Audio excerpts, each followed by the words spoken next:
Croeso. It's Friday, it's whatever time you're listening to this podcast, and it's Dragonheart. The National Leagues North and South have been suspended. Did someone suspend the process for takeovers too? This takeover's taking so long, it's making Brexit look simple. It's so slow, even Darren Kempson could outsprint it. If it's not sorted by next week, expect to see Joey Jones urging the fans to storm the Welsh FA to demand a ratification. I'd better get my bison horn shaman's hat back from the dry cleaners. Until the situation with Calon FM is resolved, we'll be podcast only, sadly. The moment it is, we'll be right back there where we belong. Today, I'm joined by Chay Long, and we'll be looking back on the Dover match, talking about how technology could affect Wrexham, and looking forward to the Chesterfield match with Chesterfield CEO John Croot. So, let's pod on. It's time for Dragonheart.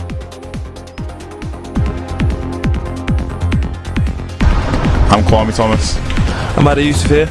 I'm Anthony Jeffrey. And you're listening to the Dragonheart Radio. So hello, welcome again to Dragonheart, and I'm delighted to say that again Chay Long has joined me. Hi Chay. Hello, how's it going? Yeah, not too bad. We can't get together personally this time, of course. The restrictions are worse than the last time we recorded these, but at least the football has started up again because we had a long, empty Christmas, didn't we? Yeah, we did.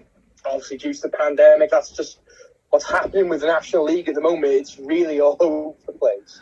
Oh, it certainly is, and we'll be hearing about that later on from Chesterfield CEO John Croot. Will be talking about the challenges they've been facing because of the pandemic. We'll also have a chat about how technology can be used at National League level. But first, let's go back to last Saturday when Wrexham returned to the pitch and returned to winning ways. I'm Rhys Johnson, and you're listening to the Dragonheart Radio Show. Yusuf lurks on the blind side behind Wood, the last man. He's tempted to drop her in ahead of him. It's floated inside from the area. Missed it. I'm not sure if he touched it, Vassell, but it was a great chance. Young dinked it in. Dover held their line. Wrexham ran onto it. There are about 3 players on side. Free header for Vassell, about 6 yards out, and I think he just missed it, didn't he? Vassell, he was inches away, I could see from here. And now Wrexham are pressing Spencer Adams, and the rebound comes off Yusuf kindly for Dover to the keeper. Wrexham are hassling their defenders. Yusuf's looking very lively today. Yeah, he looks keen to make a point, I think, doesn't he? Yeah. Ball drilled forwards, Horsfield misjudges it a bit, heads up in the air. Young launches over the top. Paul Johnson, using his pace, bursts onto that and keeps it in right hand side, gets into the box, and it's well defended. That. Oh, he's tackled back though, foul's given. Oh, as Ponticelli puts it in the net. We're desperate for him to score. Beg your pardon, it's Jarvis anyway. Same colour boots as my excuse. I think that was a soft free kick, you know. Yeah. I think the Paul Johnson he had his hands on him a little bit, but he went down really softly for a man of his size. Horsfield knocks it forwards from the... Let's restart. Harris finds Ponticelli. It's a lovely ball. Yusuf is offside, but he leaves it. That's good. Howell Johnson runs onto it. He's got 3 men in the box. Jarvis wants to pull back. Ponticelli hits it. Oh! Line. Oh, that was so unlucky. Lovely pull back, and Ponticelli, a great strike from the edge of the area. Beat the keeper. Defender cleared it. Ball's played back in. Keeper takes it. Hall Johnson fakes the cross. Takes on Wood, pulls it back into midfield. Harris rolls it back to Hall Johnson now. Hall Johnson taking on Wood once more, drives inside, then outside, gets to the edge of the area, comes back inside, shooting chance with his left foot perhaps. He carries it, hits it. Yes! Hall Johnson drills it into the bottom right corner. Just when it looked like he'd gone too long and it wasn't sure what to do. Brilliant finish with his left foot. He cut inside. He looked a bit unbalanced, didn't he? But I'm assuming the Dover defenders didn't want to tackle him just in case he would have gone over for a penalty, but brilliant finish. Oh, Harris attacked that so well, heads it into the box. Yusuf takes it on the chest as Wood asks for a foul, and then drives into Hall Johnson. Wrexham wants a foul on the edge of the area. That's not given either. I think it was shoulder to shoulder, to be fair. And then Wood over the top. That's a lovely idea. Looking for Rose. Leighton's come out. Rose got their fist. Goes round Leighton. Off the line. Great defending by Vassell. And Munns here has got a lovely angle to put something in the goal mouth. It's left hand side, just closer to the edge of the area. and it can really drop this in the 6-yard box as the sun comes out and seems to be in Leighton's eyes too. It's swung in, headed towards goal 10. Great delivery that by Munns, and Rose met it with a fine glancing header. He made that diagonal run on an earlier free kick, but this time he hit him, and Paul Johnson with 2 men on him rolls it to Jarvis, pass just behind him a bit. The 2 of them are in the corner of the pitch. Jarvis shifting feet, looking for space. Can he find the angle for a cross? Pulls it backwards instead. Harris swings it in first time. Good header away that. Young, edge of the area, can't quite bring it down for the shot. It spins loose. Ponticelli nails it. The 2 straight, and the keeper holds it out to the halfway line. Wrexham push out. Driven back in by Bramble dangerously. Kelleher's there. Heads it away. Jordan Davis doesn't get it clear though. And it's another long range shot just wide. Again, Ransom, the big centre back, he nailed that. Hell of a strike. Leighton was rooted to the spot, and luckily just wide of the right post. Steps up, swings it into the near post dangerously. Defender heads it away to the edge of the box. Hooked back in by Young, and it's flicked towards goal. It's in! Wrexham take the lead at bizarre goal. Was that Kelleher who touched it on? Again, I think it was. the Dover players just didn't seem to want to come out at all, and that was a weird flicking goal. I think the keeper should have done better with that. 8 minutes left, throwing down the line by Horsfield. Joseph rather heads up in the air. Headed partly clear by Ransom. Harris puts it back in. Yusuf backing in nicely. Finds Jarvis, and he puts Ponticelli in. 1-on-1 with the keeper, and a great save by the goalie. Rebound drill, just tremendous effort by Yusuf.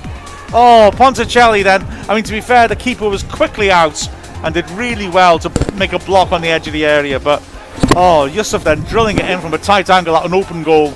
30 seconds of the added 4 left. Is on the left-hand side. Musa tries to get past his man, and it's a good challenge on him. Referee says no foul. Wrexham can break here. Young has got 1 man ahead of him. He drills it over the top. Thomas in the chase is much too strong, but the keeper miscontrols it. Thomas gets past him. The impossible angle. It's got to be a penalty. The referee, was it be a red card for the keeper as well?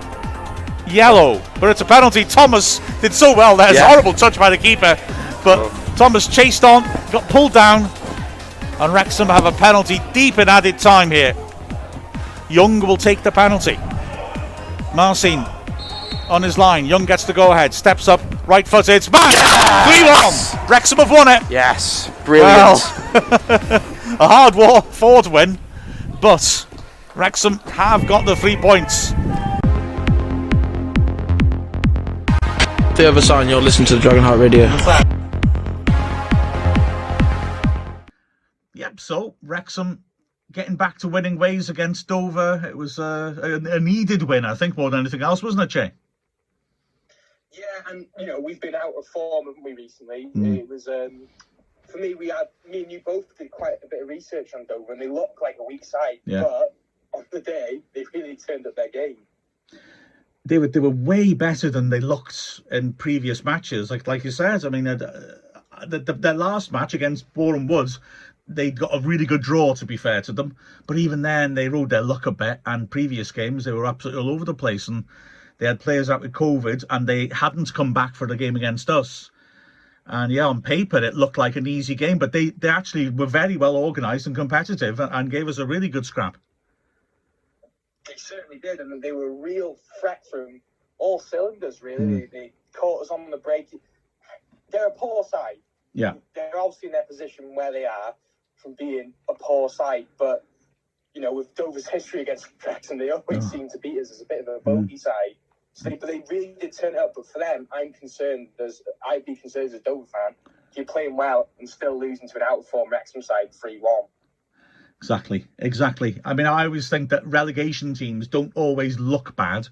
The thing is, they're bad in both boxes. So they're letting silly goals and they don't take their chances. And, well, Dover certainly, I think, let in silly goals. Credit to Wrexham for all 3 of them. But even if we ignore the last one, which is when they're overcommitting to try and get an equaliser, the first 2, should have been defended better. And they did get into our box quite a lot, but they didn't really work Rob Leighton, did they? So that is the sort of hallmark of a relegation team. Exactly. I can't really remember their strikers doing much other than was it Vassell who covered that open goal shot that they had? Yeah. That could have been tricky. Wrexham weren't at their best and still managed to win 3-1. We were a bit dodgy at times, shall we say, but also very good at times. So hopefully promising Well, for the future. You're right, because obviously do the podcasts and things, I'm making notes, and often it's interesting afterwards to look back on them and actually reflect. And I'm noting down any chance Dover have that I think's worthwhile mentioning in the podcast or putting in the highlights. And in open play, that chance you just mentioned was it. That's the striker Akeem Rose was decent. But that was the one sniff of goal he had in open play. In set pieces, they were good. And weirdly, they brought Munns off. And I was interested to hear on the commentary for the highlights as well, for the live stream, that Lucy Scott was the same as us. Why did they take off their best player? I mean, Munns was the one who looked like he could create. Once he went, they were just throwing stuff in our box. The set pieces weren't as good. And with hindsight, I think we were pretty comfortable. Yeah, we were by far the better side. Yeah. For most part, there was some very shaky moments. I think it was a silly foul to give away before the end of half time in a good area where they could whip a ball in nicely to get their first goal. But other than that, we were by far the better side. And, maybe we should have scored more goals ourselves. We had an early chance with Vassell, narrowly missed the header at the far post, and that could have gone in. We could have been a lot more goals that day for Wrexham, I think. Yeah, we could have scored a few, and like you said, if we got that early goal, I think they could have crumbled then, couldn't they? But I've been looking back this week at how previous Wrexham promotion teams have developed, and it was quite interesting. Maybe this happens every season at our level, but I was looking at the 93 promotion team. Started badly, and at the start of the season they were playing a different formation to what they ended up settling with quite a lot of different players. And the same happened in 2003 under Dennis Smith. But the formation was roughly the same, but the personnel changed massively by the time they settled into a team that was winning consistently. And you sort of wonder if this could be happening with us. We've had a very up and down start, but this three at the back system, we made a few little alterations to it on Saturday. It's sort of looking all right. I quite like it. Yeah, I really liked it with the one stopper who was Kelleher in the middle, who were calm and composed for the whole game, and having Vassell and Horsfield either side being really mobile, ball-playing centre-backs. I think that worked really well. I mean, where does that leave Sean Pearson is the obvious question. Then he was injured on Saturday, and he's an inspirational leader. But the balance did look better than when you have the two stoppers and the one mobile guy. You do need quick. The two centre-backs either side have got to be quick, or the system starts to get shaky. Yeah, definitely. And for me, I know this might sound a bit controversial. I think you keep a winning side on, and you keep ploughing. And if you're winning games, even though Pearson's, he's our star man, he's well loved by the fans, I think you need to carry on with the same system that's winning. So for me, I would start the same team against Chesterfield. Yeah, I don't know how fit he is now anyway, whether he'd be in contention, but he's a proper club man. He's an inspiration, and quite frankly, he'll understand if that's what we're going with for the moment. I think he'll understand that. Not the sort of person to throw his toys out the pram. So it's interesting. But yeah, I agree. I think that Horsfield and Vassell did well enough to get another crack at that, because they're the sort of defenders you want in those parts of the pitch. It also, the three at the back allows us to have Hall Johnson higher at the pitch, and my gosh, he was superb on Saturday, and also have Jordan Davis as a wing back, and those two look really good. Very impressed with them both, especially Hall Johnson. He ran the show, didn't he? Oh yeah. I was. To be fair, I don't think there was one bad player on the pitch. I was very disappointed Ponticelli didn't get a goal, because I think he did everything right over than get a goal. I think the midfield was solid. It did really put a foot in wrong. I was really happy to see Jarvis make his start, because I think he's deserved it. Well, that's what I was going to say. Yeah, Jarvis is the other one I was coming to as well. Yeah, I mean, he's a good player. I mean, quality players like him and Davis, you sort of want to try and find a way that you can bring them into the team in a position that suits them. And again, Jarvis supporting those strikers, sometimes getting beyond the strikers, makes us a lot more creative, I think. Yeah, definitely. And I was a bit surprised that they didn't put Doyle on at some point. Yeah. Because I thought he might have been able to unlock a team like Dover, and Kwame Thomas, I think, his aerial threat. I think when it was 1-1, it was looking, we don't know what was going to happen. I thought they might have come on and made a difference, but it worked out quite well. And we were by far a superior team, in my opinion.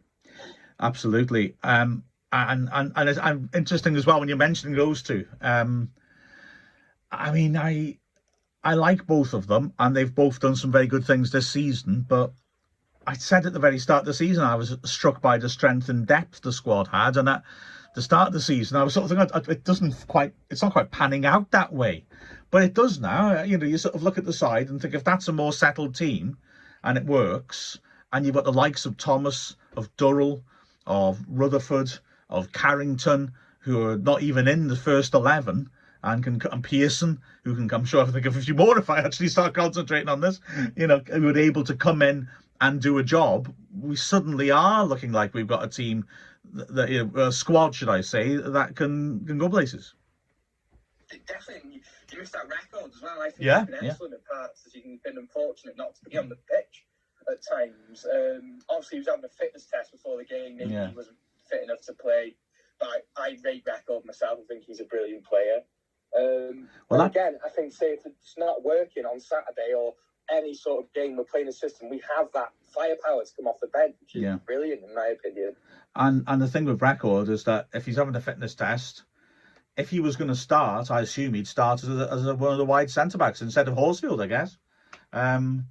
The balance is nicer, I think, with Horsfield on the right and Vassell on the left. And when we play a 2, Vassell's the left-sided centre-back. But, yeah, I mean, Records clearly could play that role. I think he's quick, he's tall, he could bring the ball forwards. He's got the potential to play in that role. It'll be another option for us, isn't he? Yeah, definitely. And I think having options in competition creates a good squad, doesn't it? Because if one of them gets injured or, God forbid, gets COVID or can't play, fitness, whatever, it's nice to have that competition, because they can come in and they can play better as their teammates. So I'm quite happy where Wrexham at the moment. If you look at the league table, it's crazy, isn't it? Yes, exactly. Yeah. So nothing's settling down at all, is it? And that's the same across the world, really. When we hear from John Croot later on, he'll say exactly the same thing. What I was sort of thinking as well, in terms of that 11, the thing we haven't touched upon is that the combination between Ponticelli and Adi Yusuf. And that's the first time they've started together. They've played, I was having a look after the match, about 70 minutes as a partnership so far this season, all when one of them's come off the bench to join the other one. And they've tended to look good. Yusuf came off the bench at Stockport, and he was a handful there, and Ponticelli fed off him. Most notably against Maidenhead, Yusuf came on, played really well, and was holding the ball up and feeding Ponticelli and Rutherford in. So they've shown little snippets of promise before, but that's the first time they started together. They look like a proper partnership, didn't they? Yeah. I was a bit shocked that them two were starting at the start of the game, because I did some of my research into Dover prior to the game, and I thought it would be a great game for Kwame Thomas, really, being a big physical header of the ball. They struggle with set pieces, defending set pieces, but they come on, and Yusuf was quite physical. He's getting quite dirty, wasn't he? He was making himself a nuisance, and Ponticelli was playing the ball and moving the ball really nicely. I think it was a really good partnership, and I'd like to see that partnership blossom, and maybe they get even better together. I think if we're going to do that, and I think we should, I think we've got to be ensuring that with the third man in midfield, that we're getting that ball down and we're moving it around rather than knocking it long. Because, as you say, Yusuf, I like the way you put it, he was getting dirty. He wanted to engage those centre-backs all the time, didn't he? Backing in, fighting with them, pinning them. And he's very good holding the ball up back to goal.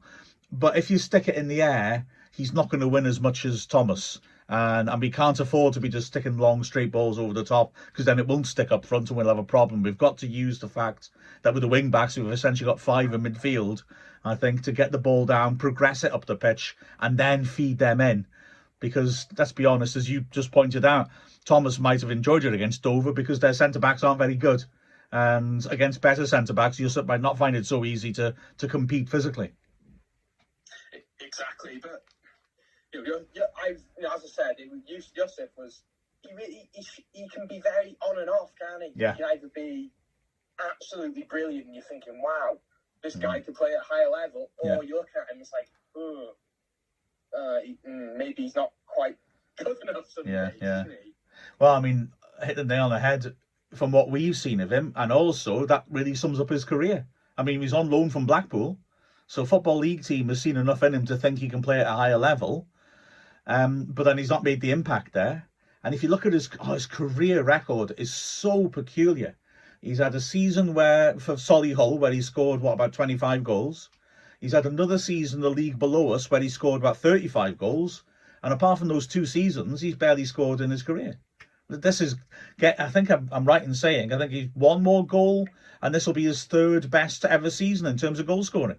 I mean, wow, weird. He kind of reminds me of lower league Adama Traore when he was bouncing around Villa and Middlesbrough. He wasn't getting anywhere. I think sometimes he just needs to be in that right team. He's that sort of player.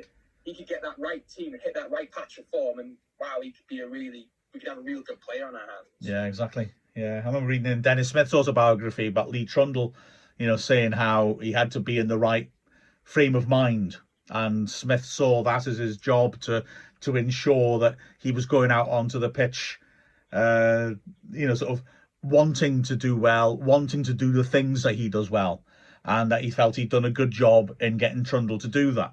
And there's lots of implications as well in that chapter where he talks about how he thought there was a danger Trundle could get jealous because Morel was scoring all the goals. But I think Smith essentially handled Trundle in order to make sure that he saw himself as contributing to the team and being part of a partnership that was getting a lot of goals. And he succeeded in selling that idea, and Trundle was therefore happy to do the job for the team. But it feels like Yusuf could be somebody who needs to have an arm around his shoulder sometimes, perhaps, and be encouraged to sort of consistently chip in. Yeah, exactly. And I think that means that the other striker needs to start getting goals. So I think Ponticelli just does need to start hitting the net soon. He's been unfortunate. He had a great game against Dover. He didn't have a great game against Stockport. He missed a sitter, didn't he? Yeah. But for me, when I look at Ponticelli now, I think he just needs that 1 or 2 goals, and I think he could start flying then, and he could be one of the best strikers in the league. He's got the technical ability, but maybe he's a confidence player. I don't know. Yeah, I couldn't believe it when we signed him. I thought the best case scenario would be a long-term loan, and I was amazed when we signed him because from what he'd seen last season, I thought he'd tear up this division. And like we know, he's had injury problems, wiped out his pre-season, and that makes it difficult. But yeah, he's showing a different side to him. I think he looks a better all-round player than he did last season. His contribution is impressive, but I think ultimately, bottom line, he's the guy we expect to score goals, and it must get to him when he's missing chances like that. He needs to score, doesn't he? Yeah, he does. I really do believe that once he does hit the back of the net, he is going to be. It's going to happen. Yeah. It's going to come. So I just think Wrexham fans and the manager and everyone just needs to be patient with him personally. Yeah, totally agree. And of course, he's going to Chesterfield on Saturday, and he scored a lovely goal there last season. So hopefully he'll get that feel of that familiar pitch under his feet and think, yes, I'll do this. Yeah, we need to win on Saturday. Yeah.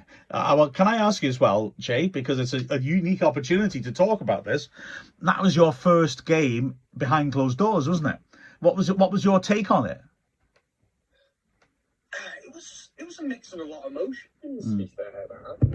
I think it was brilliant. I really enjoyed it because I think, we're in lockdown now. It was such an honour to be able to, and I want to thank the media team. I want to thank everyone who invited me because I really, really enjoyed myself, and it was a hell of an experience. But it was sort of like not watching a live football game as well, if you get me. Like not having the groans of the crowd when something goes wrong, or not having the atmosphere when we're on a good attack. I think maybe if we had fans in the stands for that game, we probably have got a bit more because I think the fans would have lifted the team up before half time. We might have scored more goals and maybe been a bit more confident. But it was brilliant. brilliant. I really enjoyed it, and it was a lot of fun. Brilliant.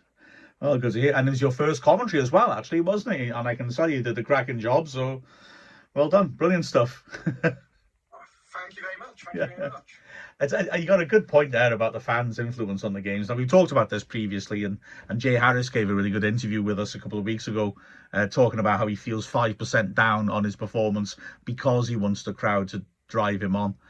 I mean, I suppose it could also, crowds can break players as well, I suppose. But also away fans can make a difference. I mean, or opposing fans, should I say. I just remember Gary Bennett used to get terrific abuse when he played for us. And, you could see he loved sticking it to the other side's fans. I was thinking, I remember a game at Croot where, they were really ripping into him. But after his second goal, they went a bit quiet, you know? And you could just see that he was just desperate to make his points. He was so motivated by it. It was, I suppose the other example, less pleasing. I remember very well, 1993, League Cup, second round, and Wrexham drawn Nottingham Forest when they were a really strong team under Brian Clough. And they'd paid a lot of money, I think it was $7.5 million, that was a lot of money then, for Stan Collymore at the start of the season. And he hadn't scored at all. So we got to the second round of the League Cup, he hadn't scored, and he was a figure of fun, match of the day and things, everyone laughing at this expensive striker who couldn't score goals. And all the Wrexham fans were loving it. Massive crowd at the racecourse singing, what a waste of money. But when he scored the hat-trick goal, again, we went a bit quiet. So...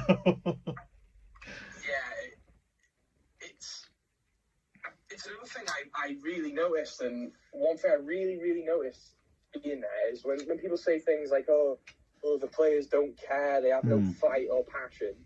One thing I really noticed was the players do care. They do have a lot of passion, you know. They really do want to win, with or without fans. And, Harris was barking like a dog for most of the game. Yeah. You could tell he really fought for every ball, and that was really impressive to see for me. Absolutely, yeah. I think you really you can be very detached from a game watching it on a screen, and I think watching a live stream, because often at our level the camera angles aren't good, makes you even more detached, and it's easier to fall into that trap of thinking, they're just phoning it in. But yeah, when you actually hear in an empty stadium the players driving each other on, it does. I think it makes an impression, doesn't it? You're right. Yeah. I'll tell you the thing. No question. Yeah. I'll tell you the thing I miss. Oh, not miss.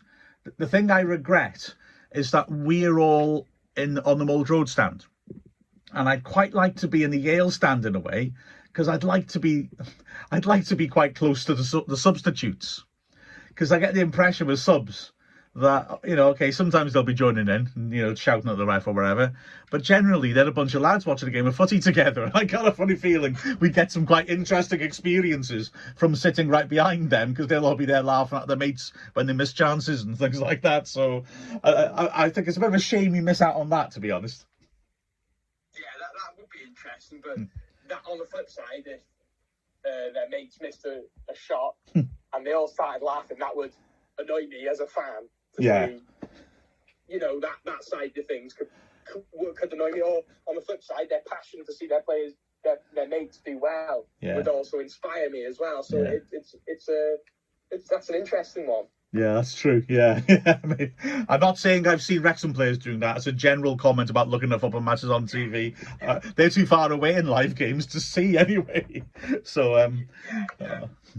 anyway, we'll have a little break now. And then afterwards, we'll have a chat about technology and how it can influence Wrexham and teams at our level. I'm Luke Young, and you're listening to the Dragonheart radio show.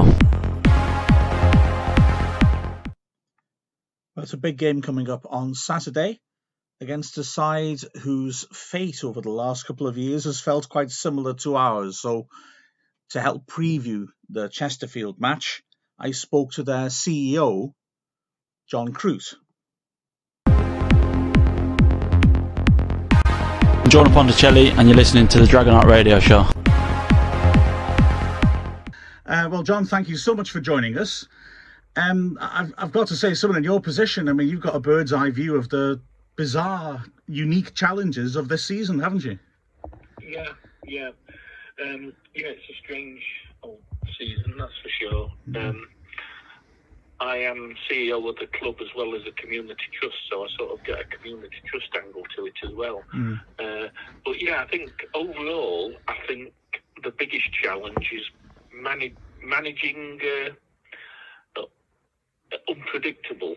I think is probably the what I would say really, because there has been so many times when we've had plans and things, and we've suddenly found that COVID regulations have changed, government guidelines have changed, and what we were planning to do and what we've sold to supporters, and we've not been able to deliver on, so we've had to go back on it and things. So I think that's what, if I could sort of say, the biggest single issue is how unpredictable it all is. And on the football pitch as well, that the games can get called off very swiftly. We've just had 2 very long layoffs. It's hard from that perspective as well, isn't it? There's not of administrative stuff that people maybe don't realise behind football fixtures. Yeah, we've had 2 separate 10 days isolation. So we've not, until we played the other night, we haven't played for. We've been in isolation for 10 days from the weekend. So the big concern with that is clearly not so much fans not coming in, but I know fans look forward to the matches and watch them on stream and on live stream. But of course, players' injuries as well, because when they're not playing for 10 days, or I don't think it's ever quite as good trying to do their fitness programs, I guess, in the lounge or in the kitchen at home. It's not quite being out on the grass. And that's led, I think, and I think, would you say this is true across all football, really, to this strange sort of unpredictability? I mean, you sort of feel you just don't know what's going to happen in any match, do you? No, that's right. That's right. It's bizarre. Stadiums are empty. Match day, you can park anywhere you want. It's just, it's strange. I mean, we had a scenario in it was October, where we planned to put season tickets on sale. Match day tickets. We'd got it all lined up for a Tuesday morning. We were opening at 10 o'clock. We'd spent ages, and the cost of it as well. We'd had to change our IT systems so we could get people sitting in bubbles. So that needed to be done. We got everything done. As I say, to start selling at 10 o'clock, and then at 8 o'clock on BBC breakfast time, Michael Gove announced that football would not be restarting in front of fans. So we had to, I came straight down to the club, and there were actually already fans here that had started queuing for tickets. I said, sorry, unfortunately you'll have to go home. We're not allowed to sell them. We just had another government announcement, so. And that sort of thing, I think, is a real trial for people in your position, because obviously you're a fan as well. You want to do right by the fans, but I dare say it's people in your position who get it in the neck then, rather than the government or anyone else who are suddenly throwing things on you. It's tough. Yeah, that's right. I mean, the costs that people don't see. We've had to spend a lot of money getting the stadium right. Just the fact that you're not using the water systems, for instance, in the stands for months upon months, means that it all has to be looked at before it's all switched back on again, and it's all a cost. We've done electric systems with the same, so it's there are costs when you don't use equipment, just like there are. And often that can outweigh the cost of when it is being used, to be honest. Exactly, yeah. It's and difficult to plan as well, I guess, in this respect as well. I mean, I'm sure you'll have found, since coming to the National League, because we found this out as well, that the sort of landscape's very different, that the type of contracts players are after, the type of players you can go for are often different. And then to not be able to pre-plan because you don't know what the financial situation is. I mean, it's a minefield, isn't it? It is, like you say. The one thing that I always think in business and in football is if you know what's happening, at least you can plan for it. and that's what we can't do. I mean, it's not just the football side with us. I think, like yourselves, certainly we've got a thriving conference and banqueting department, and of course they've not been able to have any events on. So it's not just been the football. You know, we've had events booked now. Some people book an event a year in advance, and clearly they can't. They can't utilise the booking at the moment. So, but one thing I would say is that I think it's a time like this when football fans as a whole, of whatever their club, certainly we're finding, and stories I hear from people at other clubs, is that fans are getting behind the club, and you know, we've done some great initiatives. Really, our fans particularly have been really, really great. We put out for some equipment for the manager, a crowdfunding, and that raised £15,000 in about a week. We've actually put next year's season tickets on sale over about a week ago, and we've got the phones are ringing. We've got people taking them all the time, and fans are ringing up and saying, "Well, I want to do my bit."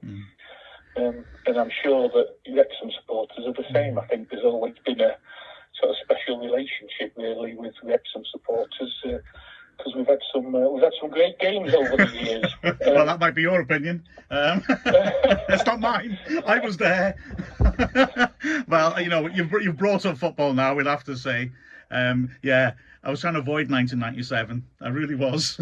I didn't mean that. Oh, right. Oh, sorry. No, I did. I remember a game in the 70s at Saltergate. I can't remember what the score was, but no, I think that 6-0. Certainly remember. But the thing I remember then about that game in '97 was that I was involved in the club then. I mean, the time at the club goes right back into the 80s.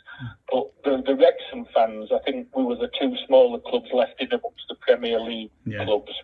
And, the Wrexham fans were saying to us then, well, I hope you go on and sort of do well in the semi-final. But, it was a day that I don't think anybody in the ground will ever forget. Oh, absolutely. And I must say as well, you're right about the Wrexham fans. I mean, I was going to say to you that for me personally, I was very much rooting for you in the semi-final, and was gutted when you were, quite frankly, absolutely robbed. You had put up a better fight in the... Sorry? Yeah, we still talk about it here. I think we're just starting to get over it. Well, you're very reasonable people then, fair play. I've been moaning about it in 20 years, I promise you. And you'd have put a better fight up against Chelsea in the final than Middlesbrough as well, I can assure you. Well, so, we wouldn't have let a goal in, I don't think, after 40-odd seconds, whenever it was. Exactly. But no, I mean, over the years, sort of joking apart, it's always been a game personally that I've always looked forward to, and you've had some great players over the years. I mean, I go back to Dixie McNeil playing, against us, and he certainly used to like scoring against us, that's for sure. It's always one to look forward to over at the racecourse.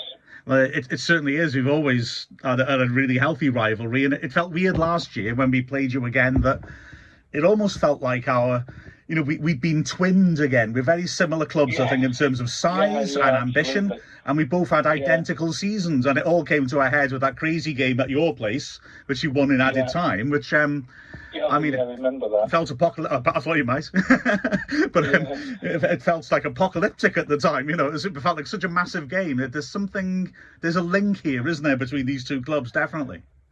Yeah, definitely there is. I mean, the first season we were down in the National League, I remember going to the race because I think it was a night match. Right.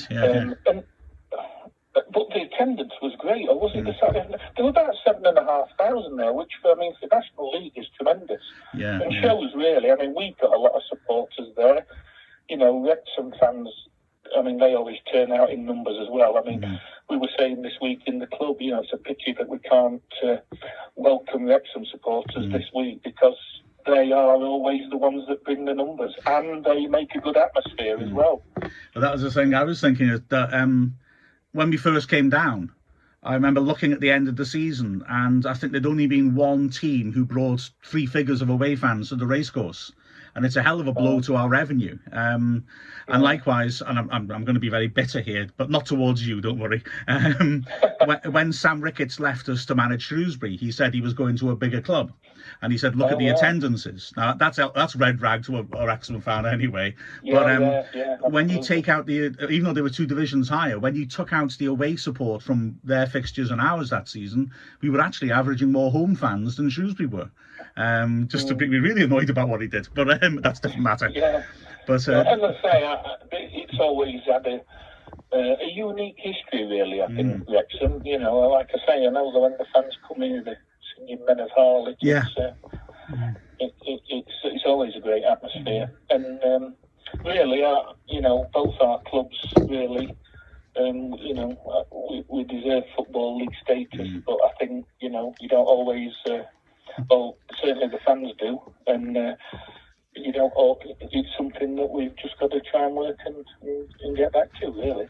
Well, to be honest, I think out of our division, yourselves and us are the 2 teams I'd like to see go up. To be frank, I think we, like you said, we ought to be in the Football League, and I know that sort of thing doesn't entitle you to anything, but I think no, absolutely not. But the mindset of the club, in both cases, and the way the fans have adapted to coming down to the National League in both cases, I think means that I'd love to be seeing us reviving this rivalry in League 2 soon.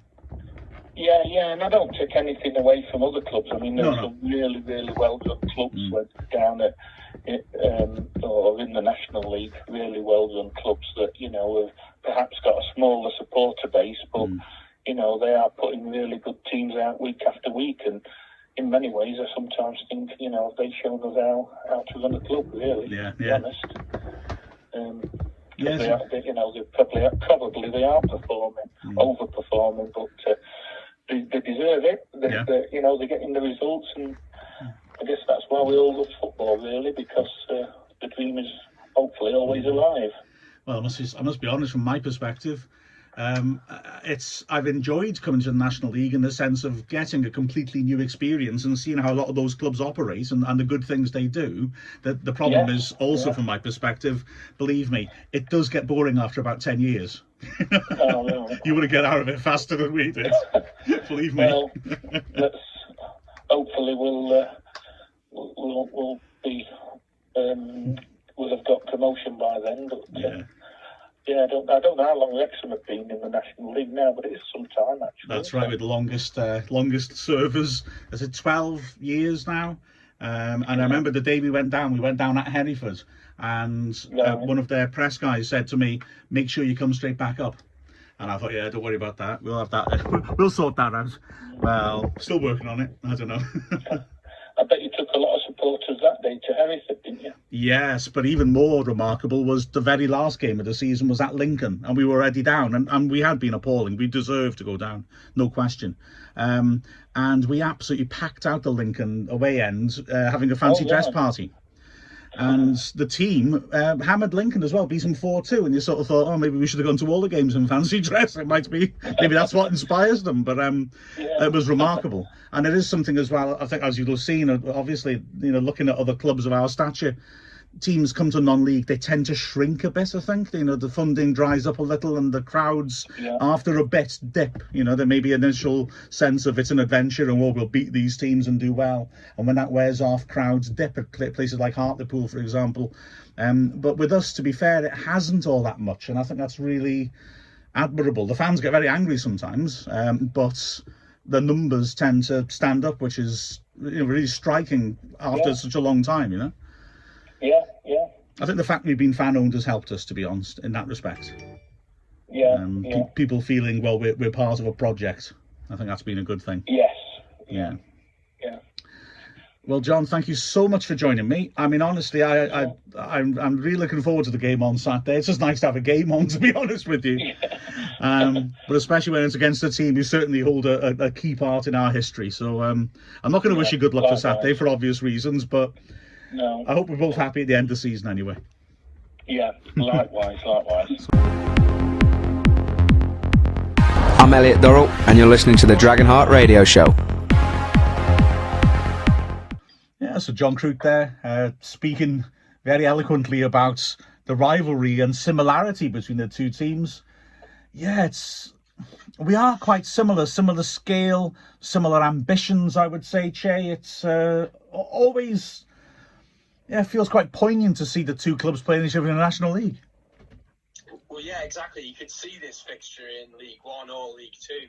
Really, it really wouldn't look out of place, would it? Well, yeah. And of course, as John and I were mentioning, 23 years ago, this was a FA Cup quarter-final.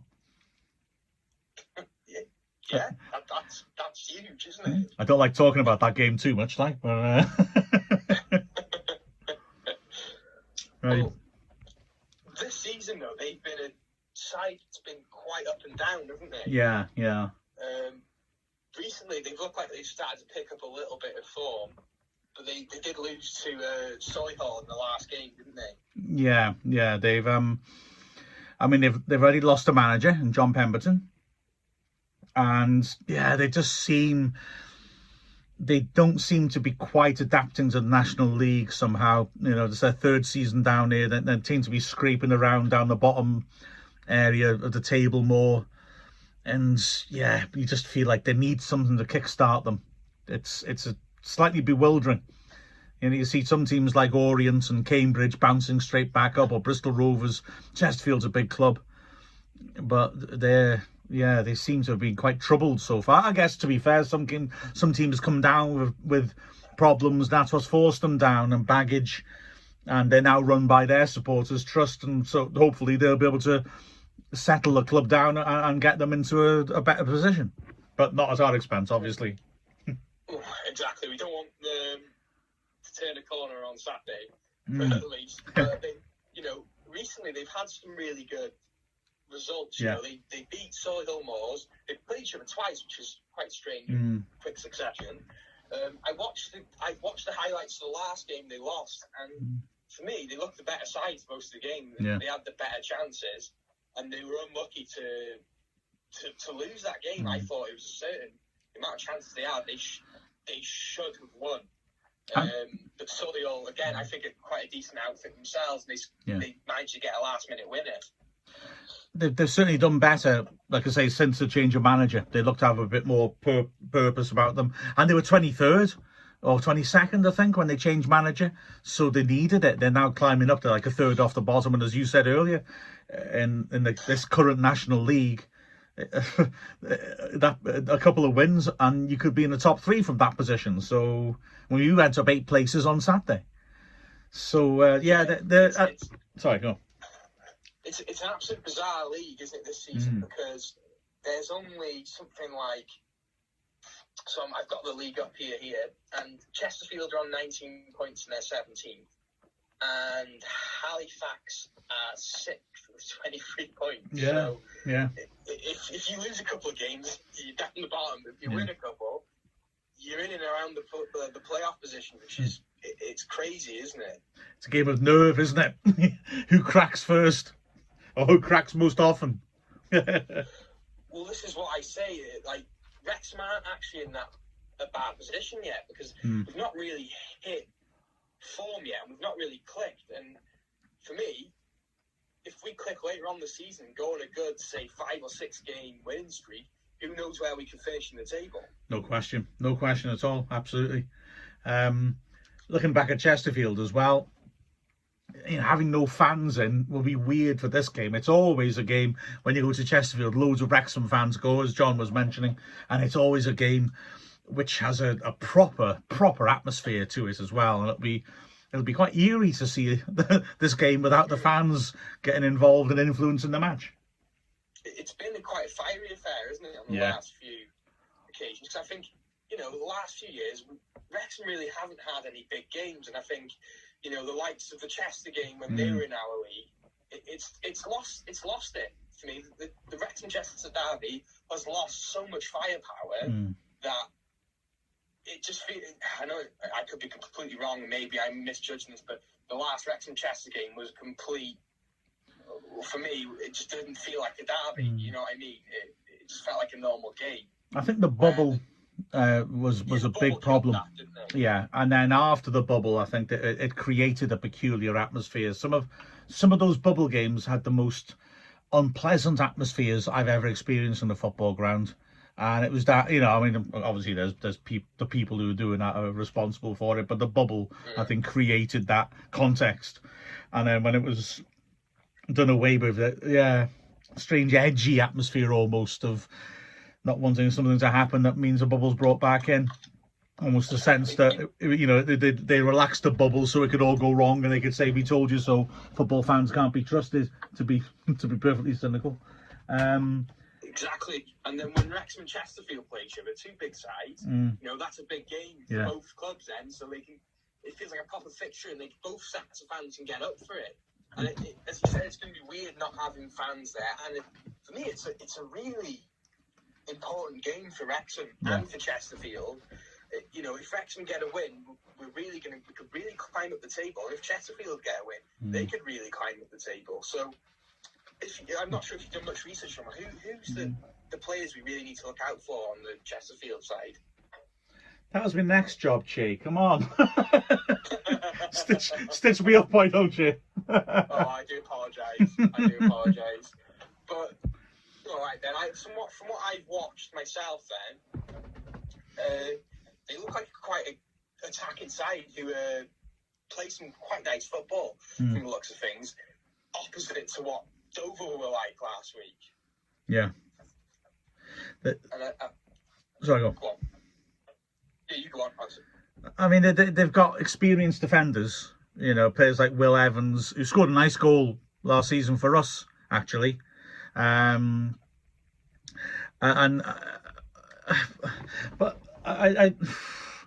there's a lot of size in their team. Denton up front, a huge lump of a target man for a while who can cause real damage. But then last season, actually, we dealt with him extremely well. I don't know. I suspect they're transitioning and a new manager will want to make alterations as the season goes on. But I've not had a chance to look at them properly, I've got to be honest, to see exactly what they're like at the moment. Evans was exploited massively the last two times we went there in the league because of his lack of pace. He's a like I say, he's a big target centre back, proper stopper. If you stick the ball in the air, then he's gonna win it. If you give him a physical test, he's gonna win it. If you put the ball in the back of him, he's in trouble. And they bizarrely played him as a full-back 2 seasons ago. He's a proper towering stopper. Just, imagine that, a proper limited centre-back who just is all about strength, playing as a full-back. And Raquel Pike absolutely destroyed him. And they had to take him off. And then last season, basically, we had Ponticelli running in behind him all the time, and he couldn't keep the pace with him, which is why, again, maybe Ponticelli and Yusuf, like you were saying earlier, if we can avoid knocking long balls at Yusuf and hoping he'll win them, because he won't against Evans, but we hit him, to his chest or to his feet, we could put Evans into trouble. But having said that, I mean, I'm not trying to diminish him. He is a proper established centre-back. If you play on his terms, he will win. But if we can play it on our terms, if we can play to Ponticelli's strengths and Yusuf's strengths, he can be made to look very, very ordinary. Definitely. And I think it is such a crunch game for Wrexham, for me, personally. I think we need to be winning games like this if we really want to push up into the playoff positions towards the end of the season. But also on the flip side, you said they got a new manager and they recently started to play nice football. They beat Sutton 1-0, who are flying this season. They beat Barnet 6-0, and I know Barnet have not been great. They've been awful this season, from the sounds of things. But to put 6 past any side means it's a good sign, isn't it? To be fair, so it could be a potential banana skin for Wrexham in this. Oh, no question. Yeah, I'm just going back to Denton as well, their target man. That's an interesting question. It links back to what we said earlier. He was saying about keeping the back three as they are. Okay, I don't know if Pearson's near to fitness or not. There's an interesting tactical dilemma here. Denton is like Will Evans, but a target man. I mean, he's a fairly limited footballer, but he's massive and he wins a lot of headers. And can call, again, I'm not trying to diminish him. He's extremely effective if you give him the right service. do we do what we did last season, which is have quite a high line, which means that Denton will win a lot of headers, but it doesn't hurt us. You know, if you have a deep line against a player like that, he's winning headers and dropping them in the goal mouth, or he's winning headers and putting them on goal. But if you're 30 yards out, let him win the header. Fine, we'll just win the second ball. And we've got Vassell and Horsfield who are able to do that. Or are we worried by Denton and the fact that if he pulls on to certainly Horsfield and also Vassell, he'll win a lot of headers. He'll probably beat Kelleher more often than not as well, even though he's a stopper, because Denton is, you know, he's freakishly big and strong. You know, but do you want to have Pearson there as well and fight him on his own terms? Or do you want to try and say to him, go ahead, mate, win your headers. You're too far out to do any damage to us. And you're not going to do any damage to us in any other way except with headers. So we're sort of taking you out of the equation. Yeah, that's an interesting dilemma Dean Keats I'm sure, will be running through his head. But for me, again, I said previously in the podcast, I don't think he should be changing winning sides. And yeah, I know Dover they weren't a good outfit, were they? You know, look at their last results. They're not a good outfit. And Chesterfield are going to be far better, and they're they're a lot better form than what Dover are at the moment. Yeah. So for me, I think we keep the side that we're having, and if we're struggling come 70 minutes, it's 0-0, and we're looking for someone to unlock their defence, we put a Durrell on a bit sooner than what we did. Well, we didn't do any subs, did we, for the last game? Well, in injury time, didn't we? Time wasters more than anything else, weren't they? Exactly. So, you know, we put a Durrell on to unlock their defence. So we put a Cranway Thomas on, who's maybe we're 1-0 up and we need to hold the ball up for a bit longer than we should. So we take a Ponticelli or Yusuf off.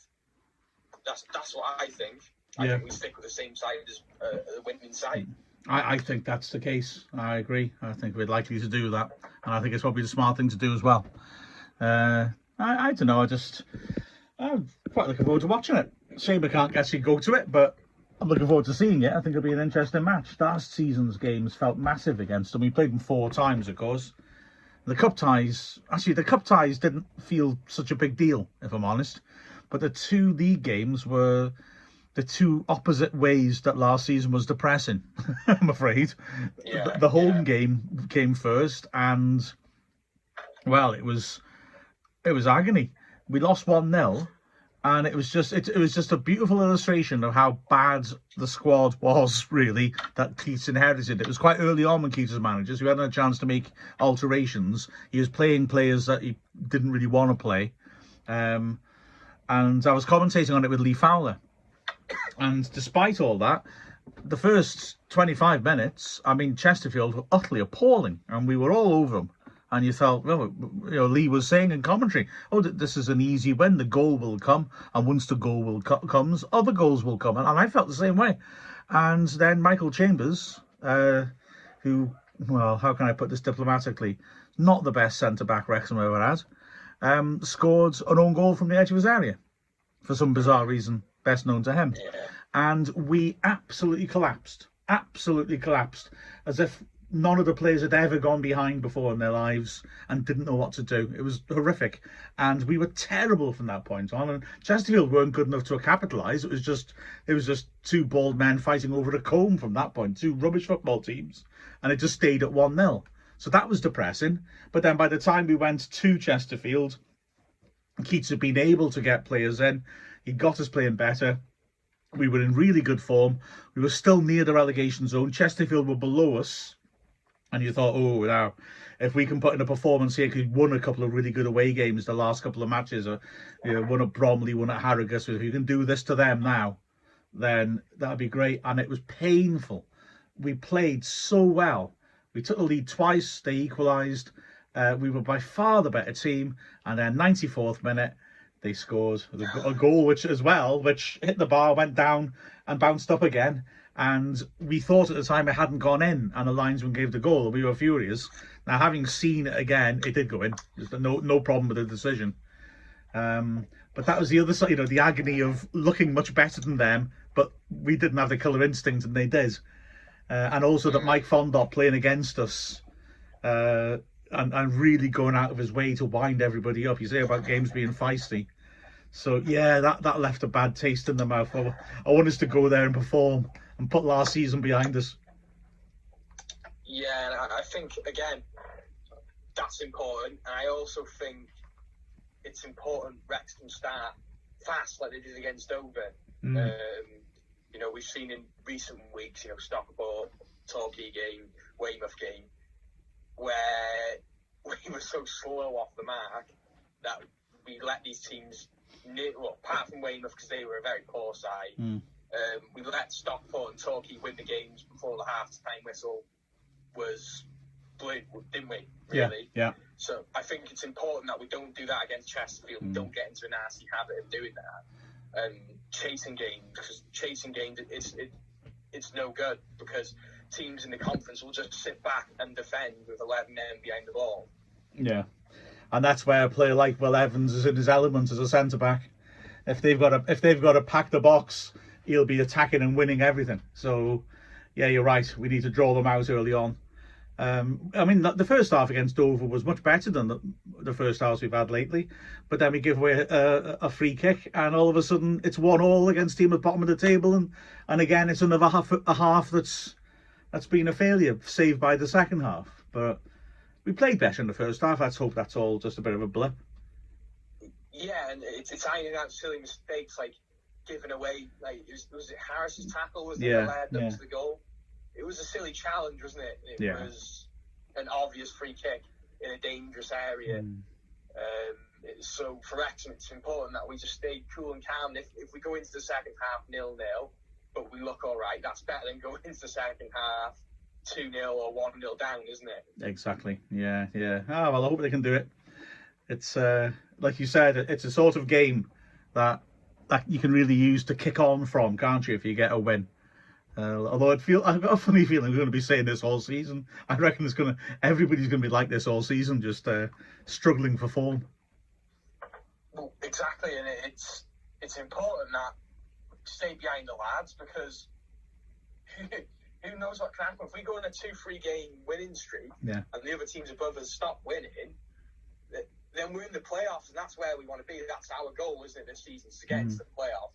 Because once you're in the playoffs, it's a roulette, and who knows who can go up from there. Yeah. I'm Fiacre Kelleher, and you're listening to Dragonheart Radio Show. 3, 2, 1. Well, that's it for another week. It's always been, as always, it's a pleasure to chat with you, Chay, and let's hope that we can perform tomorrow. Yeah, I really enjoyed that, Mark. Hopefully we can get a good performance in as well. Yeah, I don't care about performances. Let's get an ugly win. A cruel 97th minute goal, which clearly came off Kwame Thomas's arm. That's what I want. Well, yeah, as long as we get the win, that's all I'm happy about. Too right. Brilliant. Okie dokie. Well, there's only one way to end the Dragonheart, of course, and that's with the J. Harris Hollywood send-off. This is Jay Harris, and you're listening to Dragonheart Radio.